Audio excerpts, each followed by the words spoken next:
When I first took the job as a night cleaner at St. Albans Hospital, I didn't think much of it.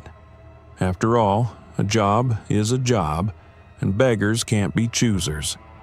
I had bills to pay, rent to cover, and, frankly, I wasn't in a position to turn down decent pay. The ad in the classifieds was straightforward. Night shift cleaning position available. Competitive pay, apply within. I didn't even bother asking about the specifics. I knew the hospital was old. It had been around for over 100 years, nestled in the heart of a quiet neighborhood where the old brick structure had become something of a local landmark. But what I didn't know was that the hospital was more than just old. It was ancient, and not in the way that you'd expect from a building with history. It was old in a way that made you feel uncomfortable, like the walls were holding on to things better left forgotten. The job itself wasn't glamorous. I wasn't doing anything beyond what you'd expect from a janitorial position. Mopping floors, scrubbing toilets, taking out the trash, making sure the hallways were clear of debris. But the catch was that I was on the night shift, from 11 p.m. to 7 a.m., which meant I was alone in the building for most of my shift. Sure, there were occasional doctors and nurses who stayed overnight, but they were few and far between, and their schedules didn't overlap with mine. The first night, I arrived at the hospital just before my shift was about to start. The exterior looked the same as it always had, with its faded stone walls and large windows that seemed to stare down at you. The air around the hospital felt thick, almost oppressive, like something was watching. I brushed off the feeling. After all, I wasn't there to investigate the building's history. I was there to clean it. I met my supervisor, a grizzled man named Jim, who had worked the night shift at St. Albans for over a decade. He didn't say much, just handed me a set of keys and a cleaning cart, and told me to stick to my assignments and not wander around. His instructions were simple, but his eyes seemed to tell a different story. There was something in his gaze, something that made me feel like I was stepping into a world I didn't understand. "The main floors are your responsibility," Jim said gruffly, pointing to a list of rooms and areas I was expected to clean. "But don't go up to the 3rd floor, it's off limits at night." I nodded, figuring it was probably just an area they were renovating or something. But Jim's expression didn't ease as he spoke. "Don't go up there, no matter what," he repeated, his voice low and serious. "Just do your job and keep to the main levels. Understand?" I didn't question him. I figured it was just hospital protocol, maybe some outdated safety concerns. But the warning stuck with me as I grabbed my cart and headed down the sterile, white-tiled hallways. The first few hours were uneventful. I moved through the hospital, cleaning rooms and hallways, the monotonous rhythm of my work becoming familiar. The fluorescent lights hummed above me, casting an eerie glow across the walls. The hospital felt empty, though I occasionally heard distant footsteps or the soft murmurs of staff passing by. It was when I entered the emergency ward that the first strange thing happened. I had just finished cleaning a nearby office and was about to mop the floor in the hallway when I heard the unmistakable sound of a door creaking open behind me. I turned, expecting to see one of the nurses or a doctor, but the hallway was empty. Confused, I glanced at the door I had just passed. It was a storage closet, but the door was slightly ajar. I didn't remember leaving it open. I walked over, pushing the door wide and taking a quick look inside. It was empty, as expected. No supplies, no cleaning equipment, just the dull smell of disinfectant and stale air. Shrugging, I closed the door and turned back to continue mopping the hallway. But I couldn't shake the feeling that I wasn't alone. The air felt heavier now, thick with something I couldn't put my finger on. The hairs on the back of my neck prickled. I continued my work, telling myself it was just fatigue setting in. After all, I'd only just started my shift. But I couldn't help but feel like I was being watched. It was a sensation that lingered, gnawing at the edge of my mind. By the time my shift ended, I was exhausted. The quiet hum of the hospital seemed to follow me as I clocked out and made my way to the front door. But when I stepped outside, I couldn't shake the feeling that I was leaving something behind. Something important. I didn't know it then, but that night would be the first of many strange, unsettling shifts at St. Albans Hospital. The kind of shifts that would make me question whether it was just the building that was sick, or if something far worse had infected it. The first few nights passed in a blur of routine. I cleaned the same floors, scrubbed the same toilets, emptied the same trash bins. The only change was that the hospital felt more and more oppressive as each shift went on. By the end of the first week, I had gotten used to the quiet hum of the fluorescent lights and the distant echoes of footsteps that never seemed to belong to anyone. But that didn't stop the unease from creeping in, especially during those long, lonely hours between midnight and dawn. Jim's warnings echoed in my mind, but I did my best to ignore them. There were places I was told to avoid, and I made sure to respect that. I didn't venture anywhere near the third floor. After all, it was off limits. But there were other areas I couldn't help but notice. Rooms that didn't seem to make sense, places I could have sworn didn't exist in the hospital's layout. One night, I found myself cleaning a supply closet on the second floor when I noticed a door I hadn't seen before. It was small, tucked away in the corner, barely noticeable among the other medical rooms. The door itself was old, the paint chipped and peeling, and it looked like it hadn't been touched in years. Curiosity got the better of me, and I tried the handle. It creaked in protest, but opened with little effort. Inside was a small room, much smaller than I had imagined. The walls were lined with old medical equipment, trolleys, wheelchairs, and even some ancient machines I didn't recognize. But it wasn't the equipment that caught my attention. It was the air. The room felt different, like it was holding its breath. A coldness seeped out from the cracks in the walls, and I could feel a shiver run down my spine as I stepped further in. There was a faint smell, too. It wasn't the usual, sterile, antiseptic smell of the hospital. This was something more putrid, like decay. I quickly closed the door behind me, unwilling to explore further. It was as though something was warning me to stay away, but I couldn't shake the image of that room, its walls, its oppressive air, and the overwhelming feeling of being watched. The next few nights, I found myself drawn to that same spot on the second floor. My mind would wander there during the quiet moments when I was alone, mopping the hallways or polishing the floors. I couldn't explain it, but I felt compelled to return to that place. There was a pull I couldn't ignore.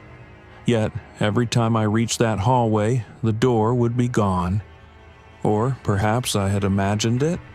I couldn't be sure. It wasn't just the rooms that felt off. The patients, too, seemed to be part of something larger than themselves. One night, as I was cleaning the waiting area near the emergency department, I overheard a conversation between two nurses that caught my attention. "Have you seen room 213 yet?" one of them asked, glancing around as if ensuring no one was listening.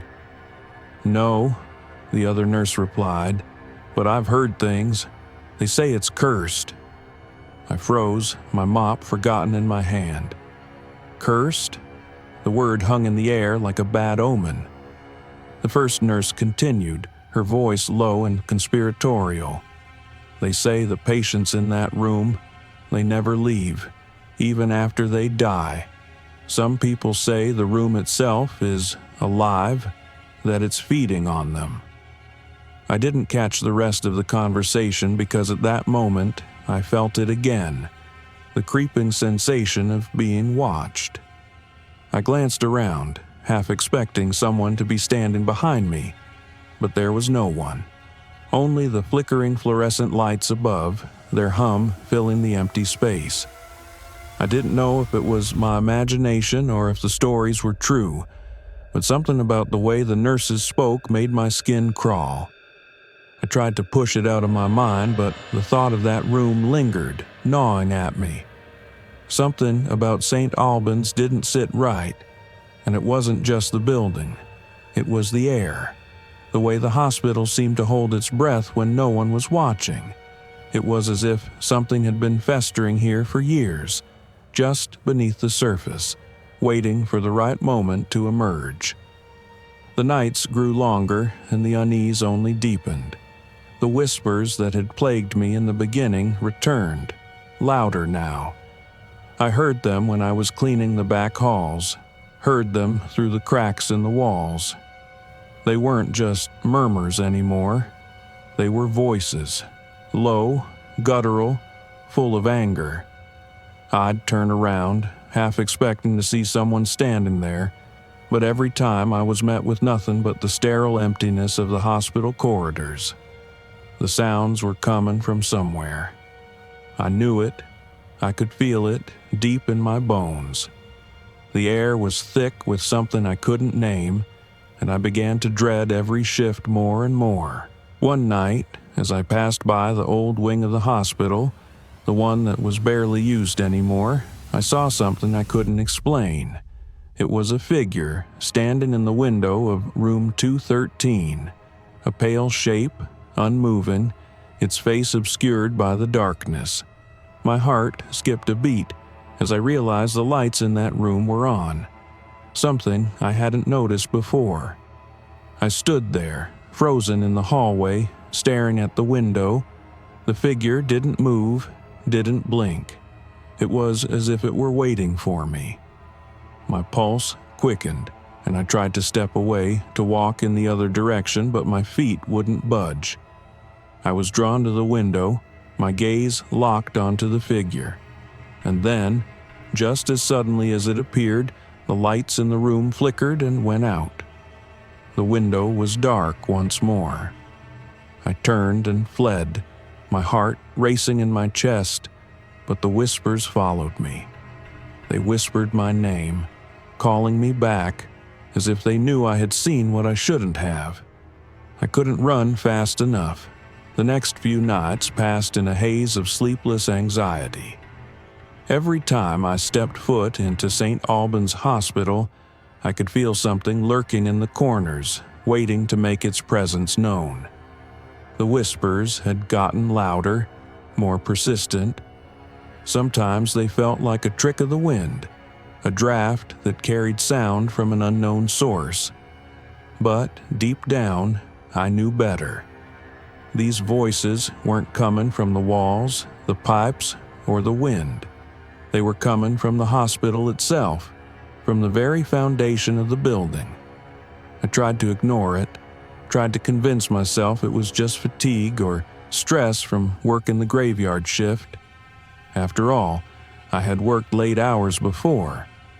But St. Albans was different.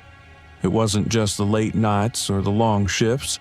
It was the feeling, the suffocating weight that clung to the hallways, the oppressive silence that seemed to press in on all sides when the lights flickered and the air grew still. I had started taking extra precautions.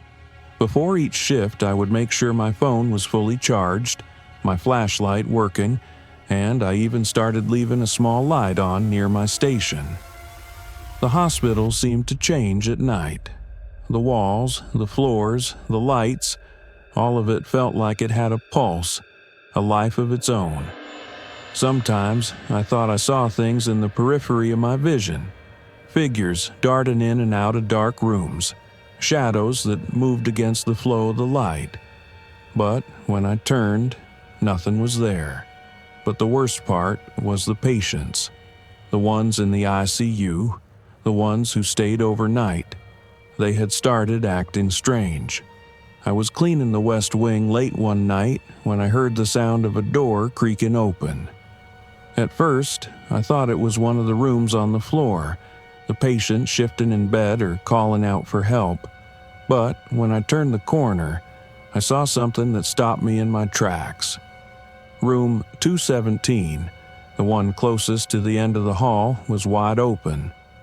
I knew that room was supposed to be empty. The bed had been made earlier that evening, and there were no charts posted on the door. Yet, the light inside was dimly lit, and the door had been left ajar. I stepped closer, my heart pounding. I peered inside, half expecting to find a nurse or a patient in distress, but there was no one in the room. What I did see, however, was a single figure sitting on the edge of the bed. The patient, if they could be called that, was wearing an old hospital gown, their back turned to me, hands clutching the edge of the bed. They sat perfectly still, unmoving, like a mannequin. It was as if they were waiting for something, or someone. My stomach churned. There was something wrong, something deeply unsettling about the stillness of the room. I stepped into the doorway, my footfalls echoing in the silence. "Excuse me, are you all right?" I asked, my voice low. The figure didn't move, didn't respond. I took another step forward, and that's when I saw it. The figure's back was bent at an unnatural angle, too far forward, too rigid. A shiver ran down my spine. Something about it felt wrong, off, like this was not a person. It was an imitation of a person. Suddenly, the figure turned, its head jerking toward me with an abruptness that made my blood run cold. Its face was pale, too pale, with hollow eyes that seemed to stare directly through me. The skin around its mouth was stretched tight, as if it had been pulled, its lips twisted into a smile that was anything but human. Its eyes were dark, like empty pits, and the smile, it was the kind of grin that made you want to run, that made you question if you were seeing what you were really seeing.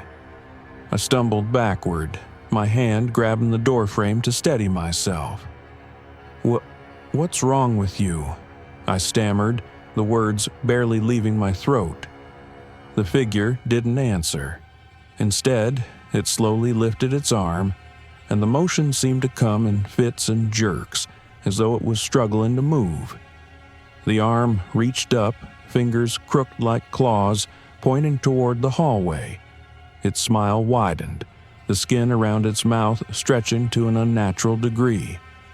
I could feel the coldness in the room growing, like the temperature had dropped several degrees in an instant.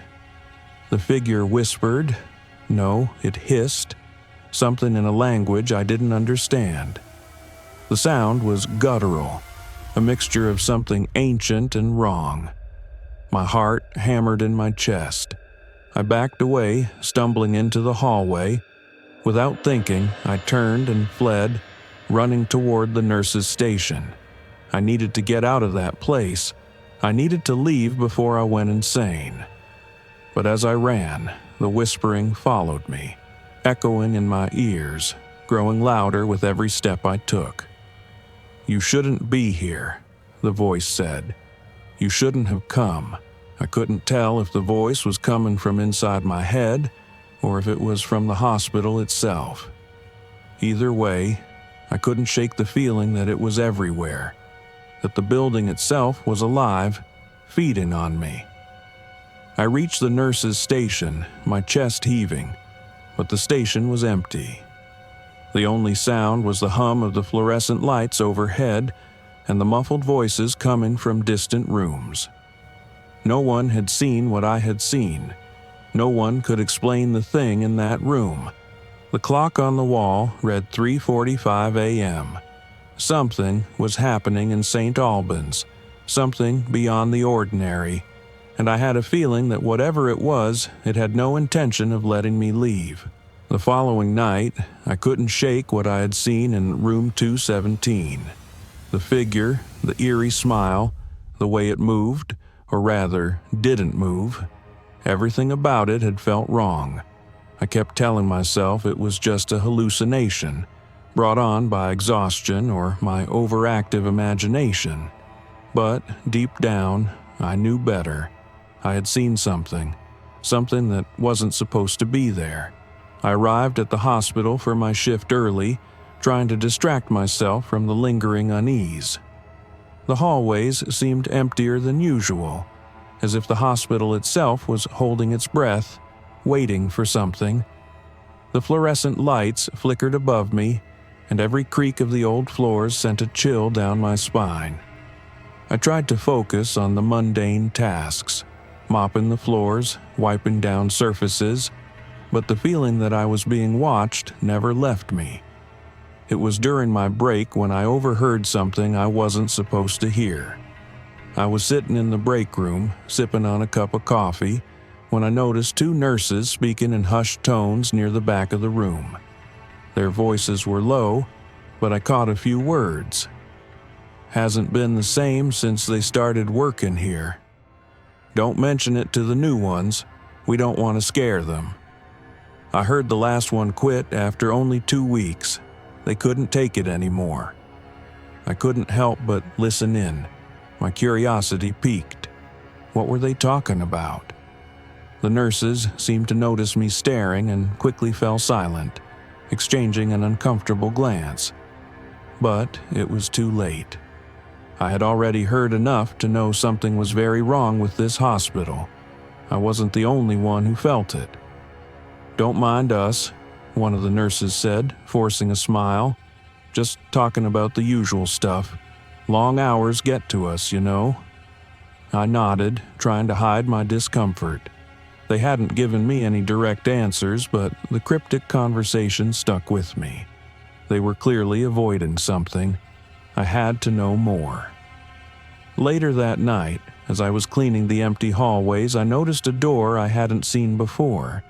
It was small, almost hidden, tucked behind a set of old filing cabinets in a dimly lit corner. There was no sign or indication that it led anywhere important, but the dull, metallic smell coming from the crack in the door was too much to ignore. I knew something was behind it, something I wasn't supposed to know.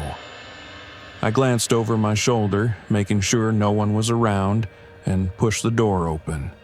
It creaked as it moved, and I hesitated before stepping into the room. The air inside was thick, colder than the rest of the hospital. It smelled musty, like old dust and decay, and I immediately regretted opening the door. The room was small, cramped, and filled with stacks of old medical records, but what caught my eye was the large, rusted metal cabinet in the corner. Its doors were slightly ajar. I took a tentative step forward, my hand reaching out to open the cabinet. Inside, I found more files, thick binders, all marked with the same faded red label, experimental records. My pulse quickened as I rifled through the files, each one detailing treatments, surgeries, and procedures that seemed off. The descriptions were vague, sometimes bordering on nonsensical. There were patients listed by initials only, no names, no history, just cryptic notes about treatments that had never been fully explained. I flipped through the files until one caught my eye. Subject number 13, termination report. My hands trembled as I opened it, my heart racing in my chest. The paper inside was old, brittle, and yellowed with age. The ink was faded, but it was still legible. Subject number 13, a male patient in his late 40s, was admitted following severe psychiatric episodes. Treatment began immediately. Subject was kept under constant observation. On day 17, his behavior became erratic. Symptoms included violent outbursts, hallucinations, and extreme paranoia. On day 22, he was reported missing, his cell found empty, though all security measures were intact. Attempts to locate the subject failed. It is believed the subject was somehow absorbed by the facility. I froze, the blood draining from my face. Absorbed by the facility? What did that even mean? Before I could process the implications, I heard a noise behind me, soft but distinct. Footsteps. Someone was approaching. I slammed the file shut and hurried to stuff it back in the cabinet. The footsteps were getting closer and panic surged in my chest. I didn't want to get caught here, not with what I had just uncovered. I grabbed the door handle to escape, but before I could open it, I felt something cold brush against my neck. My breath caught in my throat, and I whipped around to face the room. But there was no one there. The silence was deafening. I slowly turned the handle again and stepped out into the hallway. My hands were shaking as I closed the door behind me. I had no idea what was going on at St. Albans, but I was starting to realize I had uncovered something far darker than I could have imagined. The whispers were getting louder, more insistent, and I could feel their cold fingers creeping into my mind. I needed answers, but the more I dug, the more I felt the hospital's grip tightening around me. I had broken the rules by opening that door, and I could feel it. The walls were starting to close in. The hospital wasn't just sick, it was infected. And it wasn't just the building that was rotting. The patients, the staff, and even the very air I was breathing, they were all part of something much darker. As I passed by the old wing again, I could hear it. The sound of scraping metal, the whispers in the walls. The machines were awake, and I was running out of time. By the time my shift rolled around the next night, I was no longer just scared. I was terrified. The strange events, the whispers, and what I had found in that hidden room, everything was beginning to unravel. The more I thought about it, the clearer it became. Something wasn't right with St. Albans. Something had been festering in the walls of this hospital for years, and I had no doubt that it was much worse than just a few eerie noises or faulty plumbing. It was alive in a way that was impossible to ignore. As I prepared for my shift, I tried to steady myself. I kept repeating the same mantra in my head. Stay calm. Stick to the rules. But even as I walked through the hospital's front doors, it was impossible to escape the growing sense of dread that had followed me for days. Jim wasn't in the break room when I arrived. That was unusual. He had always been there, watching the clock, making sure we stayed on schedule.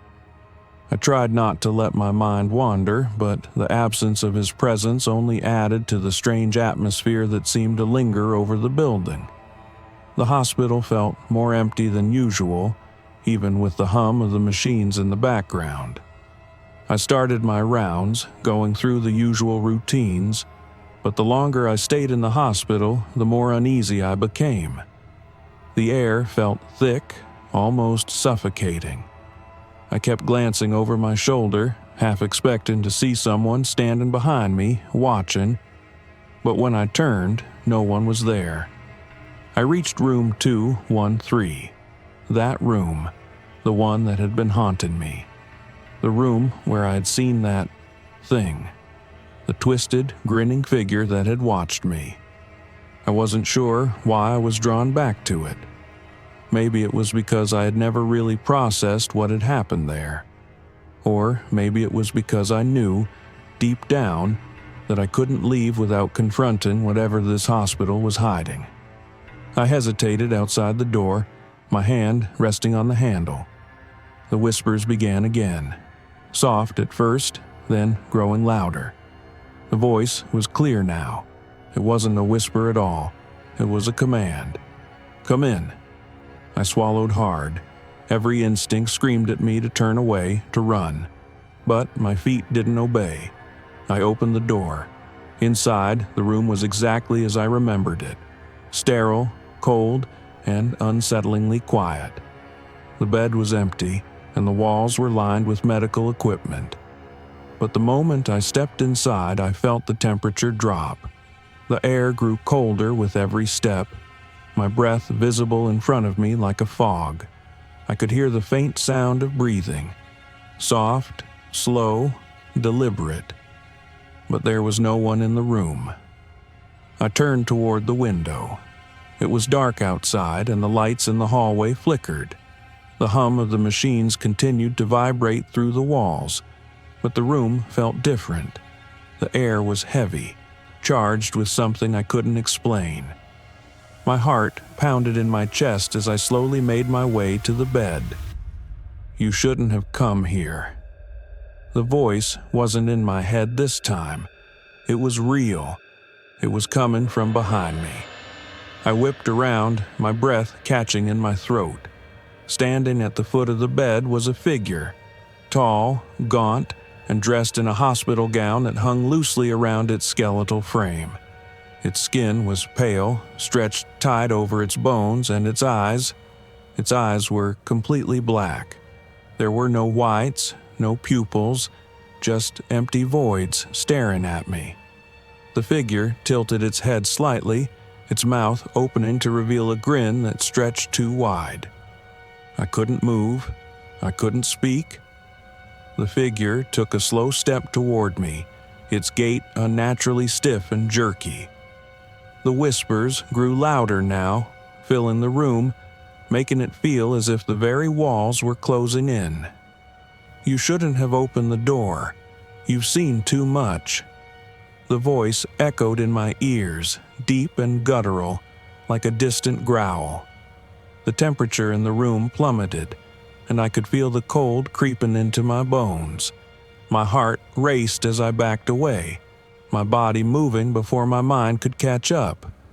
I slammed into the wall behind me, the metal frame of the bed pressing against my back. I was trapped. "You can't leave now," the figure whispered, its voice rising with every word. "You belong here. You're one of us now." I opened my mouth to scream, but no sound came out. I was paralyzed. The figure reached out toward me, its bony hands stretching out, fingers twitching like claws. I closed my eyes, bracing for the worst, but then, nothing. The room went silent. The coldness lifted, the whispers faded, and the figure was gone. I opened my eyes. The room was empty once more. I couldn't breathe. My chest felt tight, like I was being smothered. I needed to leave, but my legs felt like lead. I turned and ran, stumbling out of room 213 and down the hallway. The lights flickered once again, and the sound of the machines grew louder as I passed them. I didn't care about the machines. I didn't care about anything except getting out of the hospital. But as I reached the front door, something stopped me. The door was locked. I turned the handle. No matter how hard I pulled, it wouldn't open. Panic surged within me. I banged on the door, shouting for help, but no one came. The building seemed to close in around me, the walls vibrating with the deafening hum of the machines. I was trapped. The hospital had claimed me. And then, in the distance, I heard a familiar voice. "You can never leave." It was Jim. I spun around, but when I looked, Jim wasn't there. He was in the shadows, just beyond the edge of the light, his face obscured. "It's too late now." His voice echoed, filling the entire hospital. I backed away, my body trembling with fear. The walls were closing in.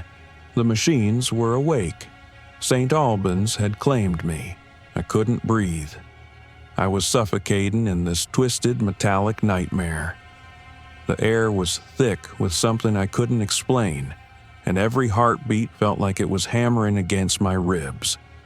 I stood there, paralyzed, my body shaking uncontrollably as I tried to process what was happening. The hospital was alive, and it had decided I wasn't leaving. The machines, once a backdrop to the nightly routine, had transformed into something far more sinister. Their incessant hum had become a growl, a deep, rumbling vibration that filled the entire building. I could feel it in my chest, like the very walls of St. Albans were vibrating with malevolent energy. The hospital had its grip on me, and I could feel it tightening with each passing second.